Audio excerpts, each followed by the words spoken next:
Hello everyone, welcome to science lover. आज हम पढ़ते हैं केमिकल रिएक्शंस एंड इक्वेशन। ये हमारा क्लास 10th का फर्स्ट चैप्टर है साइंस का। तो चलिए शुरू करते हैं आज की क्लास। अब केमिकल रिएक्शन एंड इक्वेशन पढ़ना है हमें इस चैप्टर में। तो केमिकल रिएक्शन क्या होती है और हमें कैसे पता चलता है कि कोई भी रिएक्शन हमारे पास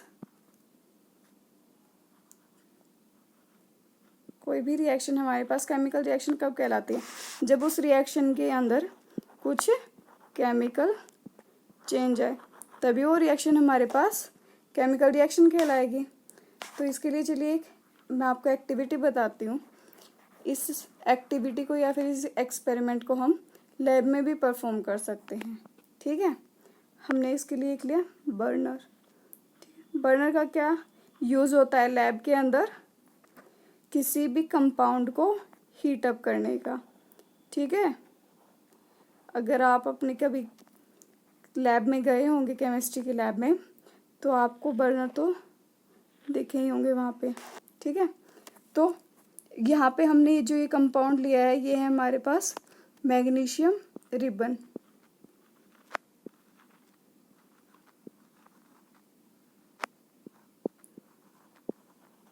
मैग्नीशियम रिबन,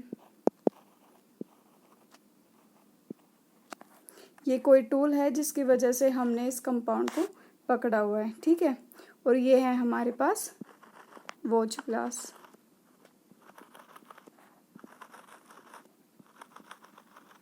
जब हमने मैग्नीशियम रिबन को हीट किया इस बर्नर की हेल्प से, तो हमारे पास पाउडर फॉर्म में जो वाइट कलर का पाउडर है ना, वो इस वॉच ग्लास के ऊपर इकट्ठा हो गया। और जो ये कंपाउंड इकट्ठा हुआ है, ये क्या है हमारे पास? Magnesium oxide. मैग्नीशियम ऑक्साइड की हमारे पास फॉर्मेशन हुई है जब हमने मैग्नीशियम रिबन को एयर के अंदर हीट किया है। ठीक है, हमारे पास तो इसके अंदर क्या हुआ है कि जो मैग्नीशियम है वो हमारे पास चेंज हो गया हमारे पास मैग्नीशियम ऑक्साइड के अंदर। और जब मैग्नीशियम रिबन को हम हीट करते हैं ना, तो वो डेजलिंग वाइट फ्लेम के अंदर की फॉर्म में हीट अप होता है। मतलब कि जब हम इसको मैग्नीशियम रिबन को हीट करते हैं तो वाइट कलर की फ्लेम निकलती है, वाइट फ्लेम।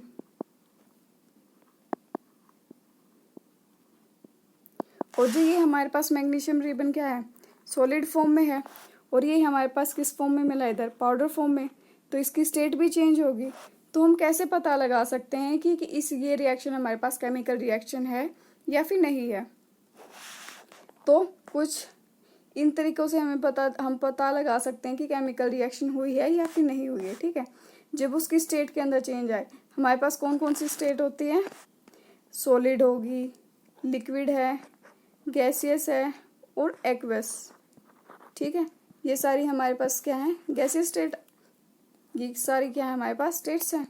ठीक है, अब इसका हम केमिकल रिएक्शन पता लगाने के लिए कैसे यूज़ कर सकते हैं? जैसे हमने लिया कोई रिएक्टेंट है हमारे पास, हमने जो पिछली एक्टिविटी ली थी उसी से समझते हैं। जो हमारे पास रिएक्टेंट था वो किस फॉर्म में था? सॉलिड फॉर्म में था। और जब हमने उसको हीट किया, ये हीट का साइन होता है। ठीक है, जब हमने उसको हीट किया तो वो पाउडर फॉर्म के अंदर कन्वर्ट हो गया। ठीक है, तो उसके अंदर इसकी स्टेट चेंज होगी ना, हमारे पास सॉलिड से पाउडर फॉर्म में आ गया। तो ये हमारे पास क्या थी? एक केमिकल रिएक्शन। अब सेकंड हम कैसे बता सकते हैं? जब कलर का चेंज आया, जैसे जो रिएक्टेंट है वो हमारे पास रेड कलर का है और रिएक्शन होने के बाद हमारे पास जो प्रोडक्ट आया है वो हमारे पास ग्रीन कलर का है।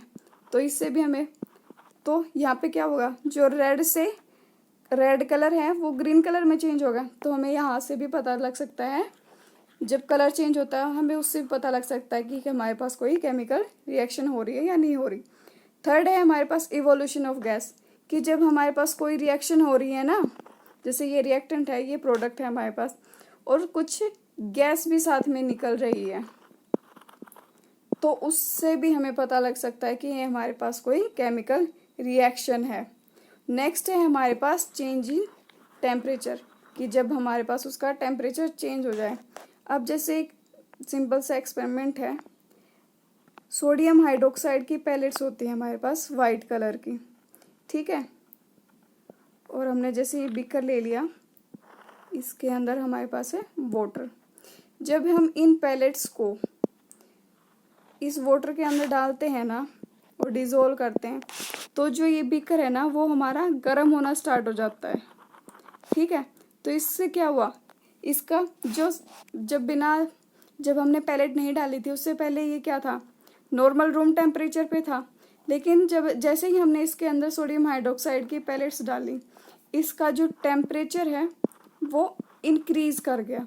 तो टेम्परेचर के अंदर चेंज आया, तो इसे भी हमें पता लग सकता है कि हमारे पास केमिकल रिएक्शन हो रही है या नहीं हो रही है, ठीक है।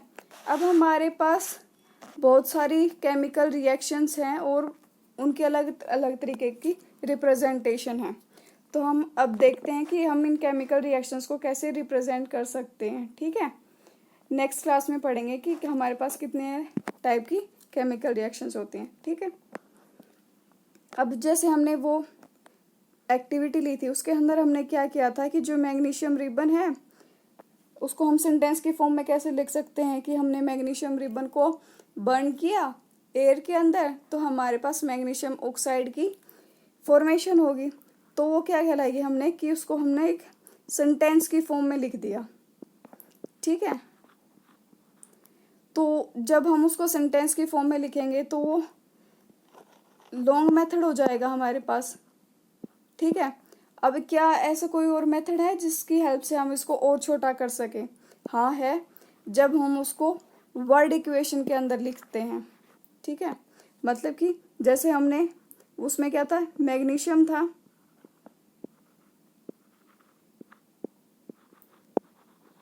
और साथ में ऑक्सीजन या फिर ऑक्साइड लिख लो यहाँ पे, ठीक है। ये इन दोनों ने रिएक्ट करके हमारे पास क्या दिया था, मैग्नीशियम ऑक्साइड। मैग्नीशियम ऑक्साइड की हमारे पास फॉर्मेशन हुई थी, ठीक है। एक ये है, जब हमने इसको वर्ड के अंदर लिखा तो इस इक्वेशन को हम क्या बोलेंगे कि ये इस केमिकल रिएक्शन की वर्ड इक्वेशन है, ठीक है। अब क्या कोई और भी मेथड है जिससे हम इसको और भी छोटा लिख सकते हैं? हाँ है, जब हम इसको इसके केमिकल फॉर्मूले की फॉर्म में लिखेंगे, केमिकल फॉर्मूले की फॉर्म में लिखेंगे या फिर मॉलिक्यूलर फॉर्मूले की फॉर्म में लिखेंगे, तब भी हमारे पास पॉसिबल है, ठीक है। और ये सबसे छोटा मेथड हो जाएगा हमारे पास उसको लिखने का, ठीक है। तो उसके अंदर क्या था, हमारे पास मैग्नीशियम थी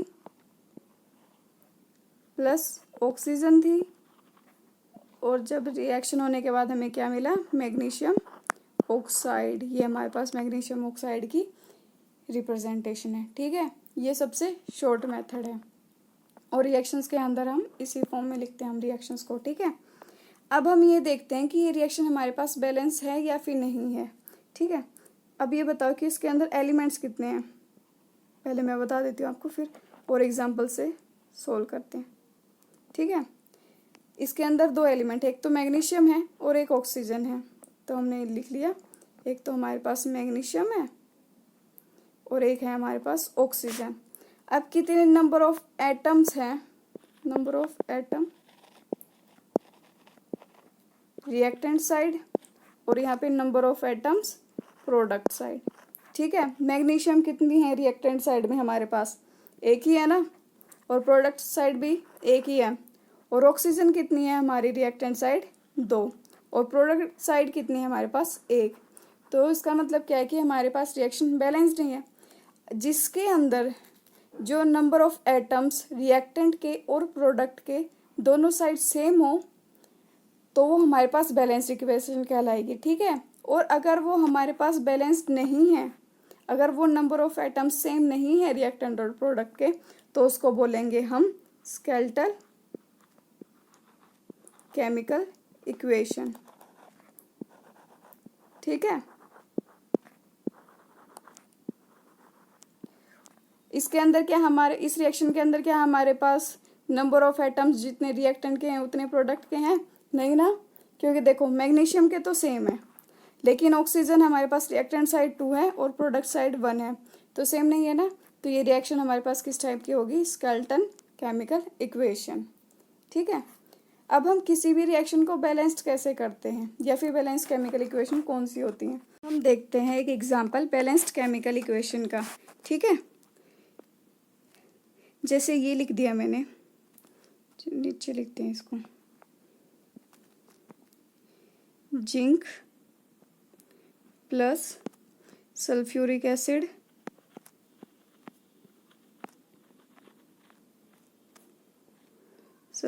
एसिड रिएक्ट करने के बाद क्या बनता है हमारे पास? जिंक सल्फेट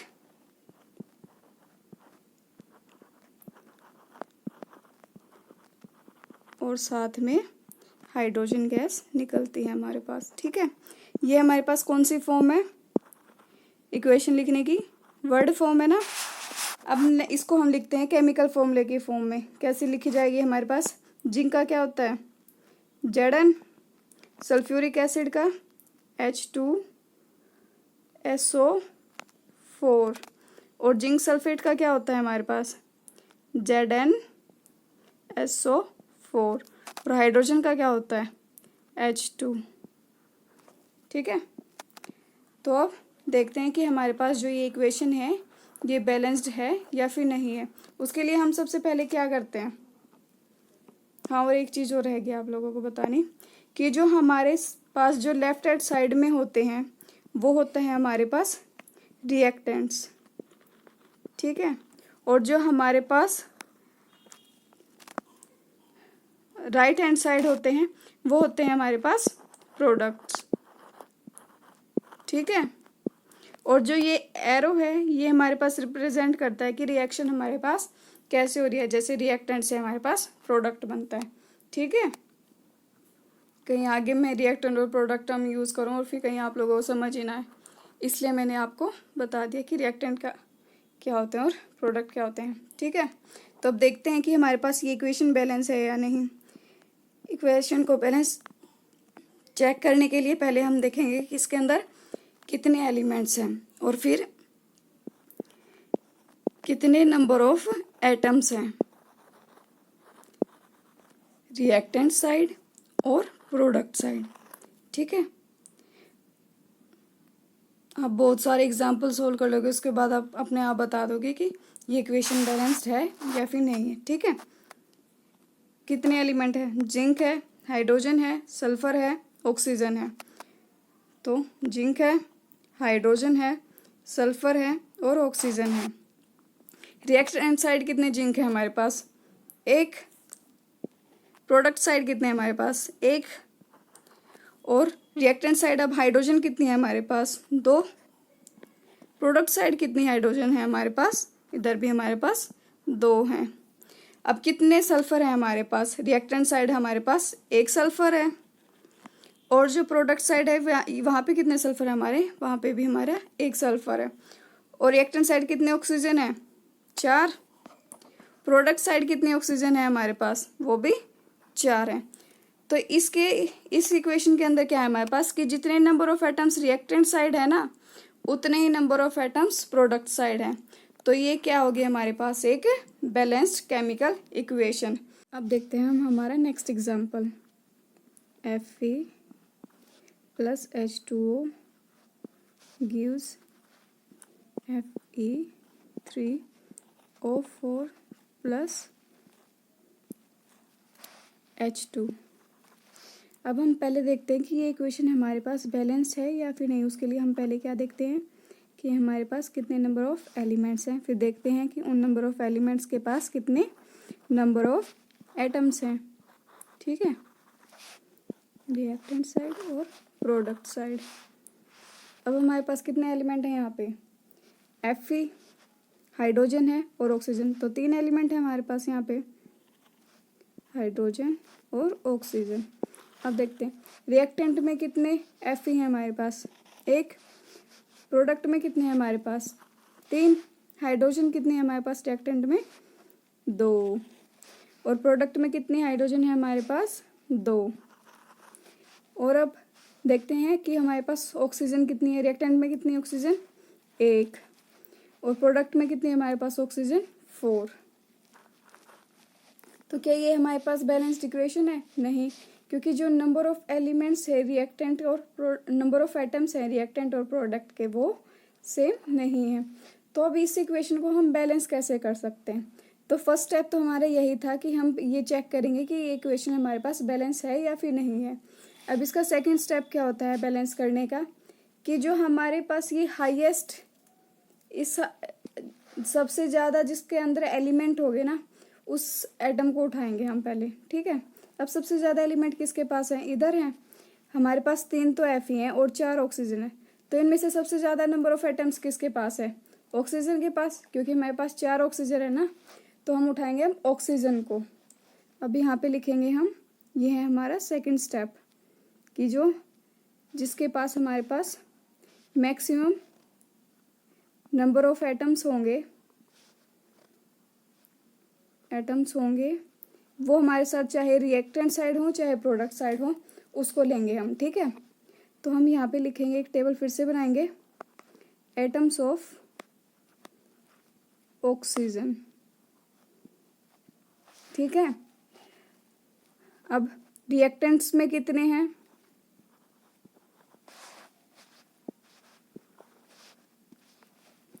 रिएक्टेंट को आर से रिप्रेजेंट करते हैं, प्रोडक्ट को हम पी से। इनिशियली कितने थे हमारे पास? इनिशियली कितने ऑक्सीजन है हमारे पास? 1, ठीक है। 1 है हमारे पास ऑक्सीजन, किसके अंदर है? वो हमारा H2O वाला, ये वाला ऑक्सीजन हो गया। और प्रोडक्ट में कितने हैं हमारे पास? 4 है हमारे पास, किसके अंदर? Fe3O4 के अंदर। यहाँ पे हमारे पास 4 ऑक्सीजन है ना। अब हमारे पास जब हम बैलेंस करने के लिए कितने की जरूरत है? जब हम इसको 4 से मल्टीप्लाई करेंगे तो यहाँ पे भी 4 हो जाएंगे ऑक्सीजन, और यहाँ पे भी हमारे पास 4 हो जाएंगे इक्वेशन, 4 हो जाएंगे ऑक्सीजन, ठीक है। तो हमारे पास इक्वेशन बैलेंस हो जाएगी। तो बैलेंस कब होएगी? जब हम वाटर वाली के साथ 4 मल्टीप्लाई कर देंगे, ठीक है। इसका मतलब क्या है कि यहाँ पे जब 4 होगा यहाँ पे, ठीक है, इसके अकॉर्डिंग हमारे पास क्या होना चाहिए?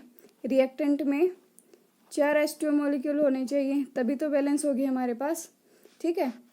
अब जो ये हमारे पास इक्वेशन आई है, अब ये आ गई हमारे पास इक्वेशन Fe प्लस में 4H2O, जब हमने ऑक्सीजन को बैलेंस किया, यहाँ से हमारे पास ऑक्सीजन तो बैलेंस होगी, ठीक है।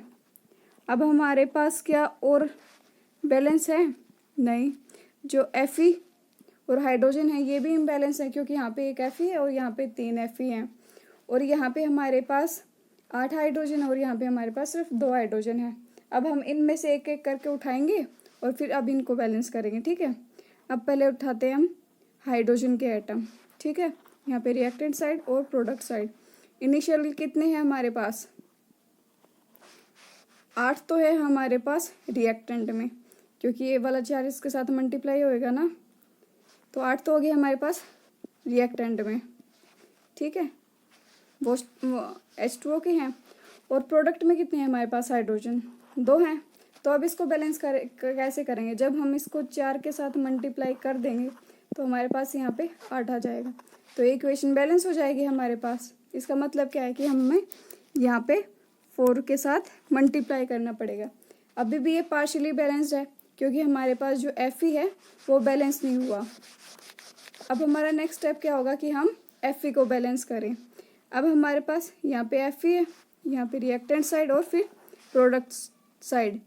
इनिशियली हमारे पास कितने Fe हैं? रिएक्टेंट में कितने Fe हैं? 1। प्रोडक्ट में कितने हैं हमारे पास? 3। तो जब हम इसको 3 के साथ मल्टीप्लाई करेंगे तब हमारे पास ये दोनों साइड जो नंबर ऑफ एटम्स हैं आयरन के वो सेम हो जाएंगे। इसका मतलब है कि हम यहाँ पे इसको 3 से मल्टीप्लाई करेंगे। अब हम एक बार फिर से चेक करेंगे कि हमारे पास जो नंबर ऑफ एटम्स हैं वो दोनों साइड इक्वल हैं या फिर नहीं है। Fe के कितने हैं हमारे पास? रिएक्टेंट साइड में और प्रोडक्ट साइड में। एक मिनट फिर से वही टेबल बनाते हैं जो हम स्टार्टिंग में नहीं चेक करते हैं कि ये बैलेंस हो है या नहीं है हमारे पास इक्वेशन। एलिमेंट्स, यहाँ पे आप लिख लेना number of atoms in reactant, number of atoms in product. मैं डायरेक्ट रिएक्टेंट और प्रोडक्ट लिख रही हूँ, ठीक है। अब एलिमेंट कौन कौन से थे? Fe, हाइड्रोजन और ऑक्सीजन। Fe कितने हैं रिएक्टेंट में? 3। प्रोडक्ट में कितने हैं हमारे पास? 3 ही है हमारे पास यहाँ पे। अब हाइड्रोजन कितने हैं हमारे पास रिएक्टेंट में? 8। प्रोडक्ट साइड भी हमारे पास 8 हैं। ऑक्सीजन कितनी है हमारे पास रिएक्टेंट साइड? 4। और प्रोडक्ट साइड कितनी है हमारे पास?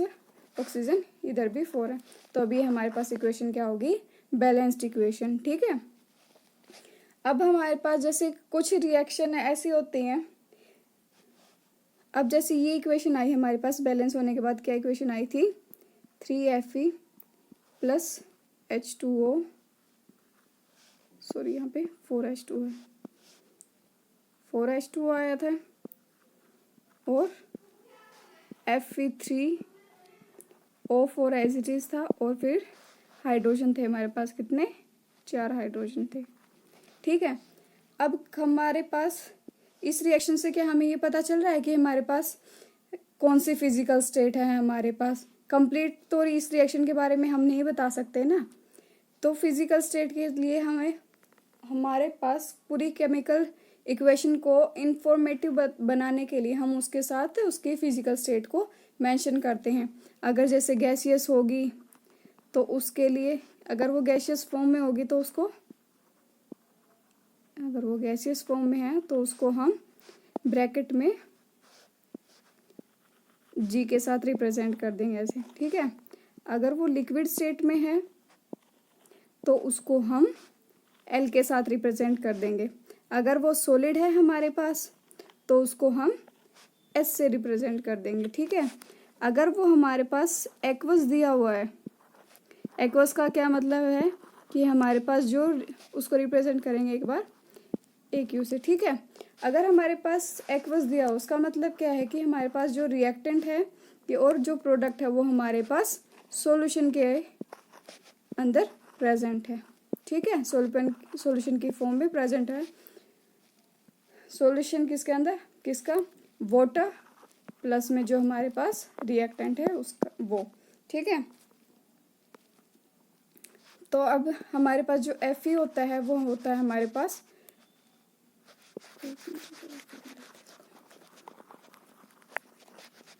अगर हमारे पास ये इस तरीके से दिया हो कि जो Fe है वो हमारे पास सॉलिड है, क्या हो रहा है? 3Fe ये सॉलिड है।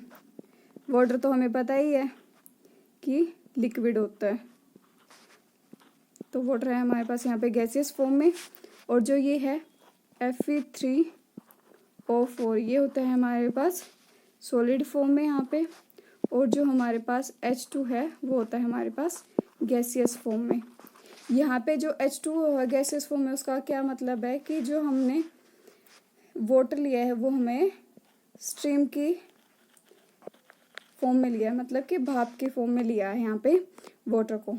अब कुछ रिएक्शंस ऐसे होते हैं जिनके ऊपर है ना हमारे पास इस एरो के ऊपर या फिर नीचे, या तो इस एरो के तो ऊपर या फिर नीचे, या तो टेम्परेचर गिवन होगा, या फिर प्रेशर गिवन होगा, या फिर कोई कैटालिस्ट दिया होगा, ठीक है। तो ये सारी चीज़ें मिलकर हमें एक कंप्लीट रिएक्शन देती हैं और उस रिएक्शन के बारे में पूरी इंफॉर्मेशन देती हैं। इसका क्या एग्जांपल था कि जब एरो के ऊपर होती हैं हमारे पास कंडीशन दी होती हैं, जैसे इसका एग्जांपल लेते हैं हम, अगर हमारे पास CO है और वो गैसियस फॉर्म में है, उसकी रिएक्शन करवाते हैं हम 2H2, ये भी गैसियस फॉर्म में, और कंडीशन दी हुई है कि हमारे पास ये रिएक्शन 340 एटमॉस्फेयर पे होती है। एटमॉस्फेयर किसकी यूनिट होती है हमारे पास? प्रेशर की, ठीक है। तो और प्रोडक्ट मिलता है हमारे पास मिथेनॉल CH3OH, ये होता है लिक्विड फॉर्म में, ठीक है। ये होती है हमारे पास कंप्लीट इक्वेशन की रिप्रेजेंटेशन। अब हम नेक्स्ट वीडियो में ये है आपका होमवर्क, ये मैं इतने आप लोग ट्राई कर लेना, अगर आप नहीं करते हो तो फिर आप ट्राई कर लेना, फिर वरना मैं इसको नेक्स्ट वीडियो में सोल्व करवा दूँगी। अब नेक्स्ट वीडियो में हम देखेंगे कि जो हमारे पास रिएक्शंस होते हैं, जो हमारे पास केमिकल रिएक्शन होते हैं, उसको कितने टाइप की होती हैं। ठीक है, thank you so much for watching this video. Please like, subscribe and share the video. Thank you so much.